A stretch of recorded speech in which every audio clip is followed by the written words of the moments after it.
my family endorsed Katie early. In her, we saw the type of person this world needs more of.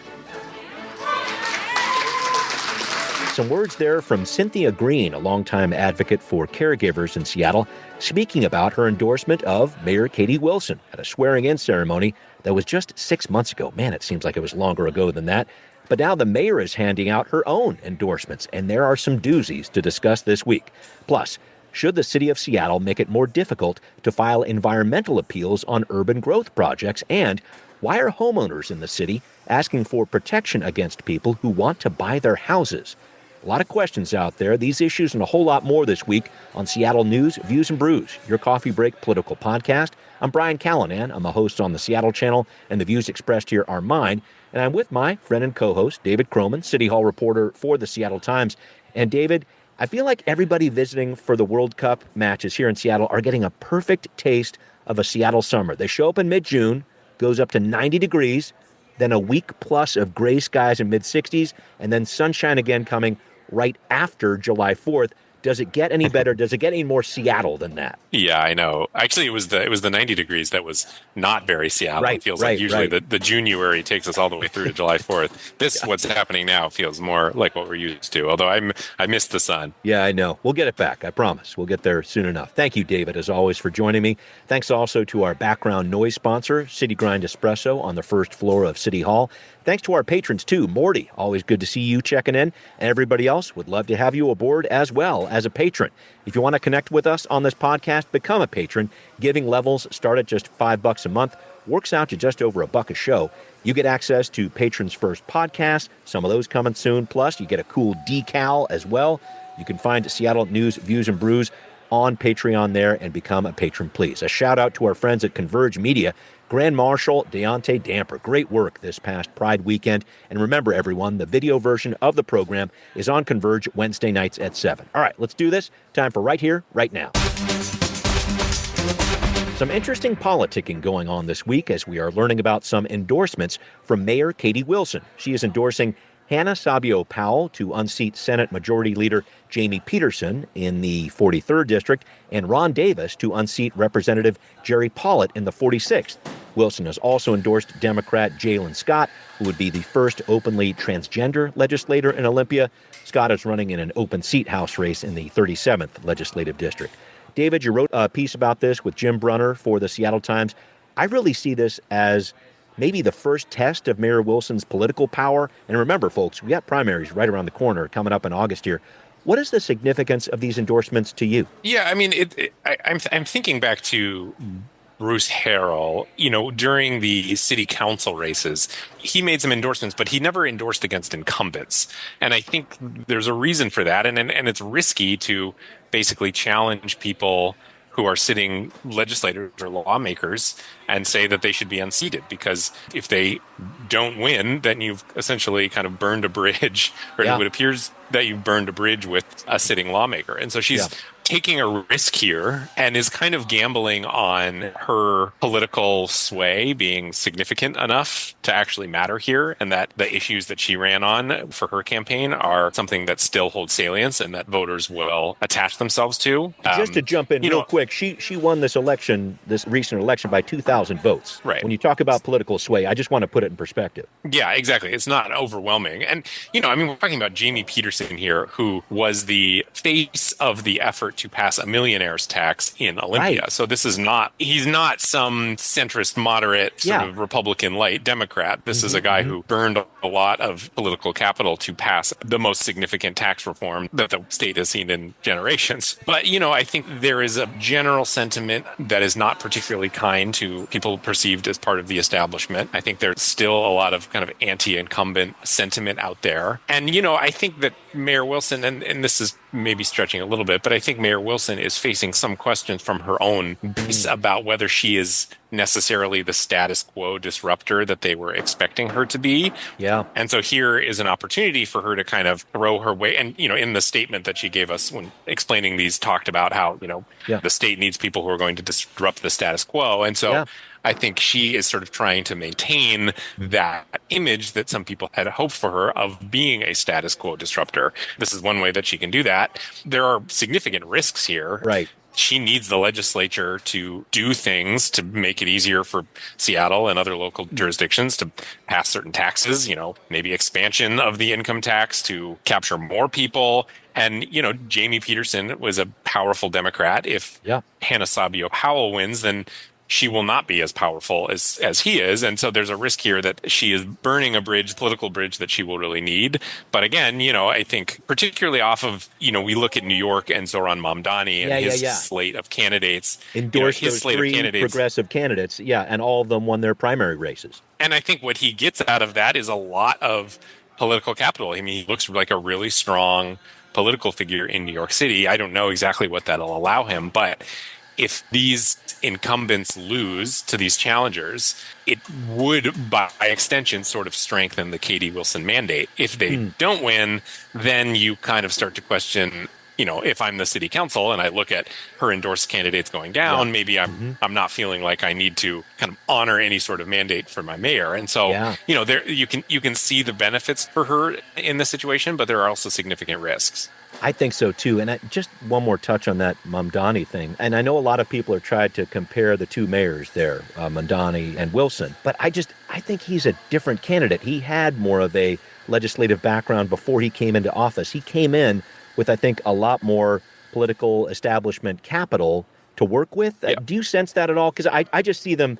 I know a lot of people have really tried to equate them, and I don't think it's an actual equation there, to be honest. Yeah, and Mamdani comes from, it's not the typical Democratic machine, but he comes from a machine of the Democratic Socialists of America. He was worked with that party, and so he's got the sort of backing and power of, again, they're not as powerful as perhaps the Democratic institutions, but he has a party behind him sort of backing him up. Not to mention, I just think he's a generational political figure. Whatever you think of his politics, he is good Very at being polished. a politician. Yeah. Mm-hmm. He's very polished. He's very sharp in a way that I think even Katie Wilson would acknowledge she is not. So anyway, that's all to say that he has some capital to work with that she does not. I don't think that she has claim to that level of, because she calls herself a socialist, but she's never really been a member of the Democratic Socialists of America. They didn't even endorse her campaign for mayor. So her base is a lot less well defined than his. And again, as you pointed out, it's not like she won with some sweeping mandate. She barely pulled off an upset,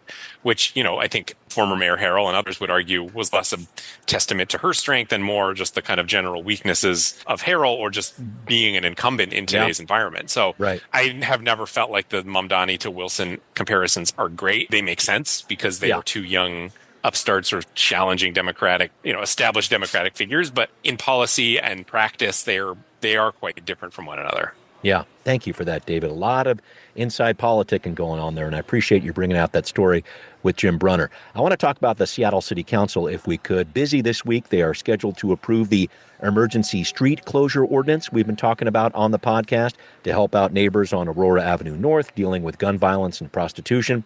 The council is also voting on another measure we have discussed, a new definition of the role of care teams. This is the city's 911 alternative. We'll see how that works out amid a labor dispute with Seattle police. But some big news this week, the council is holding a public hearing on limiting the ability of people to file environmental appeals on major zoning changes. Councilmember Eddie Lynn has proposed this, says it's good for the environment, should help build more housing in Seattle. But David, I know there's a lot more to this because there was a court decision recently that set the city back on its work to implement the comprehensive plan. I feel like this bill might be in some part a response to that. Can you help break this down? Yeah, it's wonky and yet significant at the same time. I mean, I think the kind of most important takeaway right now is the city's comprehensive plan deliberations are delayed until probably at least 2027. That has significant implications for where and how and when people can build housing. That is a significant policy deliberation that isn't moving anywhere. And the reason it's not moving anywhere is because the council can't take final votes so long as there are these outstanding appeals happening. Yes. That is true regardless of what you think of these appeals. Eddie Lynn is basically saying, hey, this process for filing appeals is essentially too easy. Anyone can do it and gum up the whole system. And this isn't how government was designed to work. We shouldn't be subject to the whims of a couple appellants who want to pick a certain fight that might not necessarily be representative of the entire electorate, and therefore hold up this deliberative process. So, and oh, by the way, the state recently gave us the authority, if we wanted to remove these administrative appeal processes. So we're going to do that. We're going to make it so if you have an issue with an environmental impact statement associated with the comprehensive plan conversations, you have to appeal it to a court or the growth management hearing board. You can't go to the hearing examiner anymore. And the thought is that you take this process, which is essentially a legislative one, you keep it a legislative process. And what Councilmember Lynn will say is, if you don't like it and you disagree with the decisions, you can show up for public comment, you can vote us out of office, but you can't, as he says, weaponize the appeals process to hold up this very important legislation. The flip side of that is it removes what, you could frame it as removing a check on the government. Because the way it works now, if you're a local resident, you file a $120 appeal with the city hearing examiner, right? So I think that flip side is this idea, the average person out there wouldn't be able to be involved in a process like this. I've heard that criticism a few times. And, it's like, it's fine to say, if you don't like the decisions, you can vote us out. But some of these are like pretty wonky stuff that are buried in a lot of pretty jargony language that nonetheless has significant implications. So, we talk a lot about the appellants who maybe want to slow additional density in the city. But the flip side, there was an appeal from advocates for housing in the stadium district who want more housing. And, they're looking at what has come out of the comprehensive plan and see this language that essentially says, it's like one sentence. It says, you cannot ever build housing here ever again. And they're saying, well, wait a minute. How did that sneak in there? We're the only ones paying attention to this, and yet it has pretty significant policy implications. If that is passed in the next 2 to 3 years, it doesn't matter who we vote on in the next election. It has shut off any avenue for us to push for and build new housing near the stadium district. And so I understand the argument that this is just if you don't like the legislative process, you should vote in new legislators. The flip side is that is asking a lot of voters to understand all of the ins and outs of this process, and perhaps it makes some sense to leave open an avenue for challenging that as it's being constructed. It remains true, though, that even if this hearing examiner appeal process is removed, you can still go to King County Superior Court. You can still go to the Growth Management Hearing Board. It doesn't remove that altogether. The idea is it removes the frivolous ones because, it's important to remember, over the last 10 years, there have been 28 of these appeals filed. All but 3 of them have been dismissed, and yet the delays on them combined was an average of 151 days. So that's months and months of delays for appeals that, for the most part, have been found to be without merit. I think that is in large part where the push to kind of reconsider how this process works is coming from. Absolutely. So interesting. We're going to hear a lot more in that public hearing on Wednesday. All right, up next, do you need the city of Seattle's help to prevent people from asking to buy your house? The council is wrestling with this, the issue of homeowner solicitation. More next on Now Hear This. Seattle lawmakers may soon ban efforts to pressure unwilling homeowners to sell, with an aim to stop harassment and protect people who may not know their property's full value. Councilmember Dion Foster, who is sponsoring the measure on this issue, put out a survey and heard from residents in all 7 districts of the city. Some reported more than 20 solicitations over the past 2 years. One resident in North Seattle shared, "It feels like I'm being hunted, and it feels like I'm being encouraged to give up my financial anchor. In a way, it feels like I'm being encouraged to go away somewhere, and we don't care where. I would like their behavior to stop." Several other folks responded and shared that they felt like they were, quote, being hunted or, quote, being circled by vultures. So this bill would create a voluntary do not solicit list. It would be an unfair housing practice to contact people on that list. Anyone who breaks the rule would be fined $1,000, subsequent violations $2,000. David, help us out here. Why is the council doing this? Why is a bill like this needed? There are kind of two levels to it. I mean, there's the slightly more shallow one and then the deeper one. The slightly more shallow one is it's just super annoying to get called a bunch of times by people who want to buy your house. Right. and right. and that is real. I mean, I don't want to minimize that. It is, if you are in your house and you're getting 5 calls a day and people knocking on your door and dropping off flyers, anyone who's been through a political election in Seattle can know that that can be kind of annoying. And so on the one hand, it would theoretically make that reality less. It would kind of eliminate some of those. And then the deeper goal is around, people who might actually legitimately be trapped in selling their home for less than it's worth. An example that Councilmember Foster pointed out was, so this comprehensive plan is going along and it's going to have a bunch of rezones, and there are going to be certain properties in the city that are going to be worth more as a result.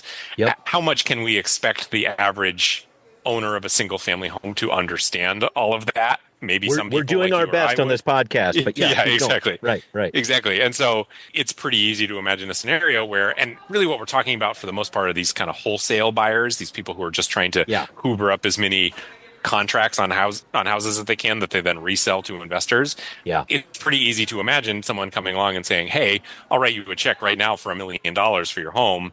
That sounds pretty good. Maybe that house was worth $1.5 million." It builds off of an effort from something that was passed late last year by former Mayor Harrell that I think probably already answered a lot of these questions. That bill required that homeowners be given an independent appraisal, that they get referrals to legal services or a real estate agent. So there are already some guardrails around this stuff. Councilmember Foster is saying, I acknowledge that. I'm happy about that. I'm trying to kind of legislate this before we even get to that point. But I don't know how often people these days are actually getting trapped in unfavorable deals. It's hard to say. It is, and I just wanted to make sure we talked about the realtors that are dealing with this, because I have to think some of them are saying, this is going to be tough on my business, and it's already a pretty tight market in Seattle right now. Help us with that part of the story, please. Yeah, the argument from real estate agents, like proper licensed real estate agents, is, hey, by having this license, I have to abide by certain kind of ethical rules and guidelines, and that includes not lying to people about how much their house is worth. Right. And also, oh, by the way, like, it is in our financial interest to sell homes for as much as possible. Of course. So, we are working on behalf of the clients. We shouldn't be wrapped up in this bill, which is really legislating people who are working on behalf of investors and their own bottom line rather than people actually selling their homes. Because I think when we're talking about this kind of predatory practice, it is these kind of, we buy homes for cash type stuff. Those we deals. see. Yep. Which is, they're not real estate agents. They're not there to help you find a new place to live. They're there to get as many contracts as they can and make profits on the margins that they can then resell those contracts for. That is a different practice than what most real estate agents are saying. Councilmember Foster's counter is, if you want to be put on this do not solicit list, you've already been getting a lot of these kinds of calls.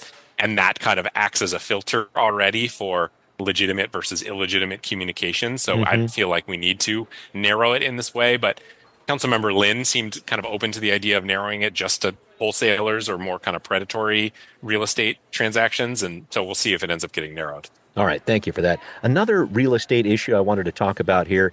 I wanted to keep tabs on this issue because we've talked about it on the podcast before. Exempting certain properties from the city's mandatory housing affordability and design review requirements, especially. So these programs, they certainly sound positive, but they have hampered development throughout the city has found. The council looks like it's going to extend this exemption another 6 months.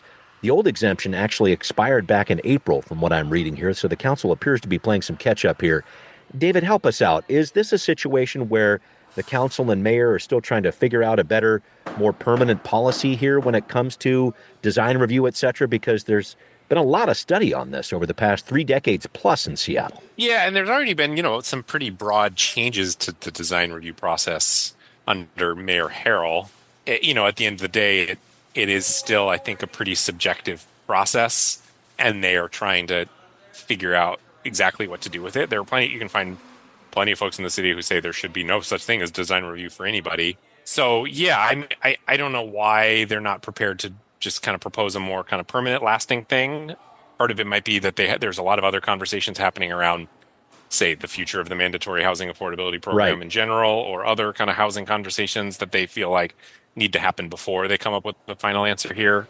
But I would say I'll say as much though that the design review process, from what I've heard, is already a lot less significant than it used to be. But I don't know I don't know exactly how much more of a difference this makes. Yeah. I So was just trying to figure out, is it going to go away permanently? Do you have a sense at all for what the city's going to come up with? Because it certainly has been talked about a lot. And I just wonder what that vibe is. Do you have a sense of that?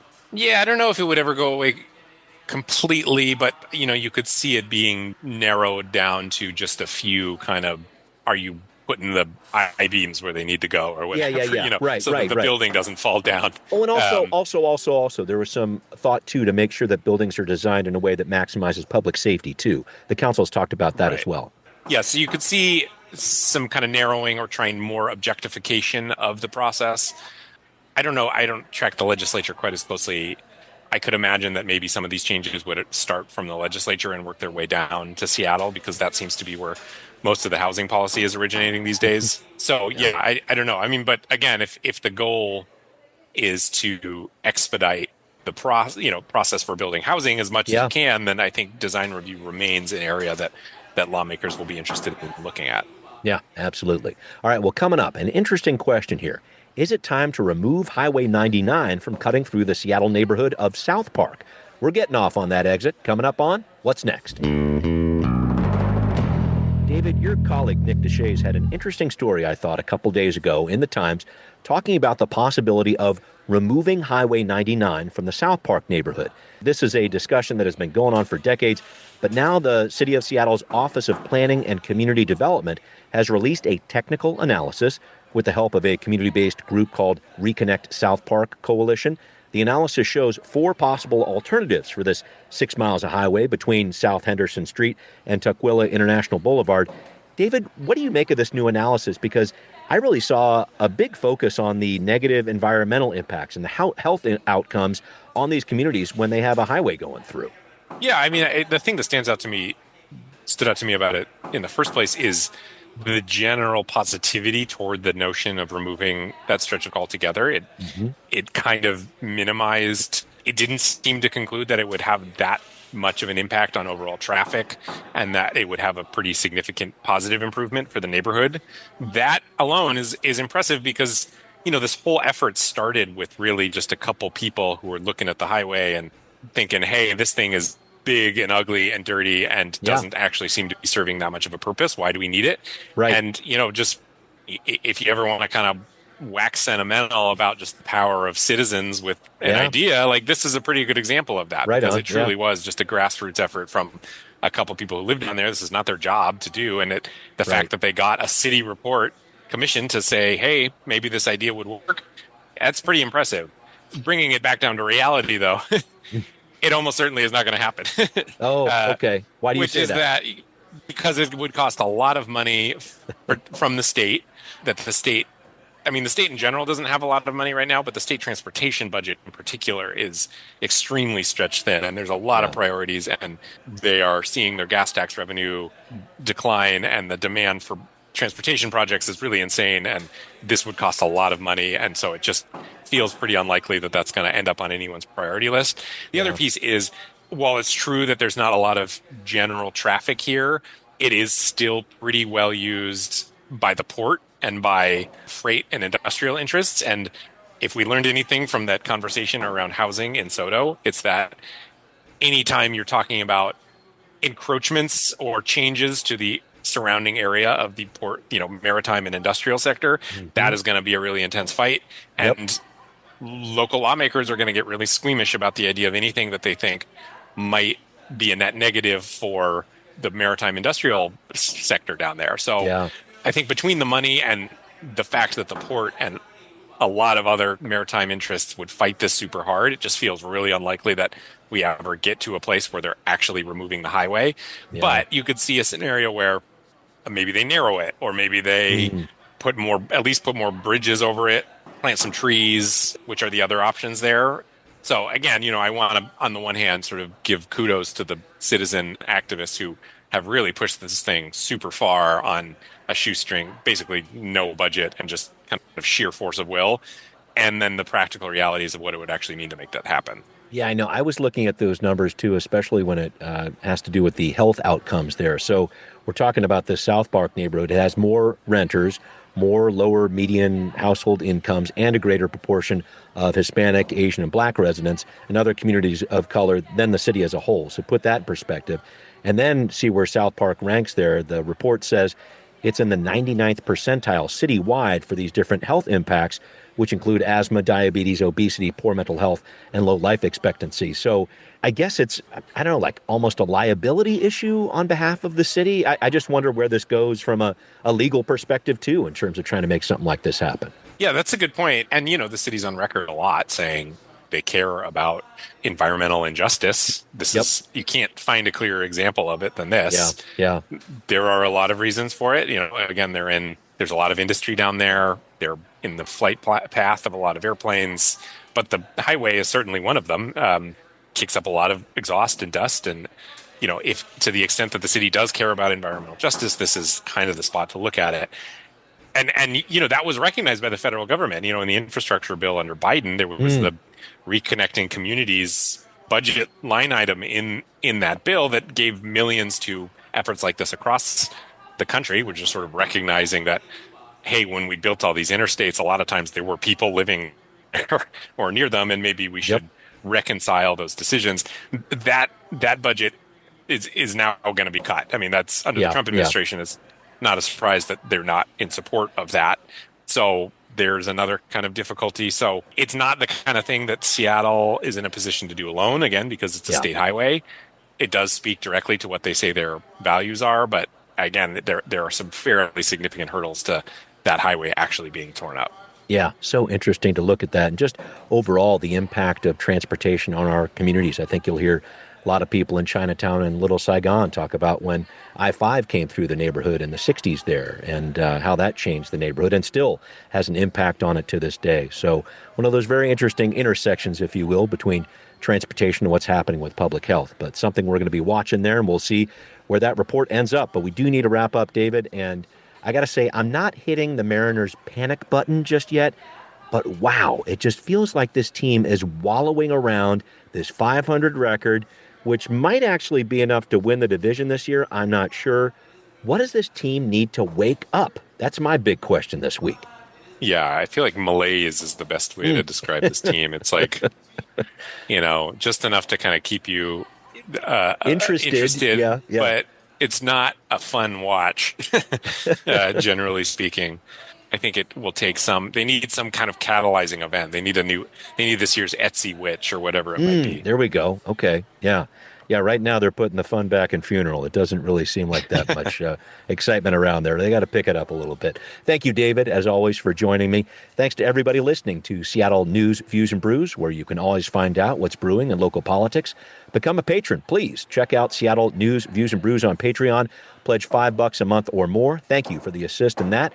Great to have you listening to this podcast on Apple, Overcast, I see out there, Spotify too, wherever you tune in. That includes all 11 people listening in Thailand. Kop kun. Thank you very much. Thanks also for watching on Converge Media. See you next time. Seattle News, Views, and Brews is an independent production of Callanan Media Services. Copyright 2026.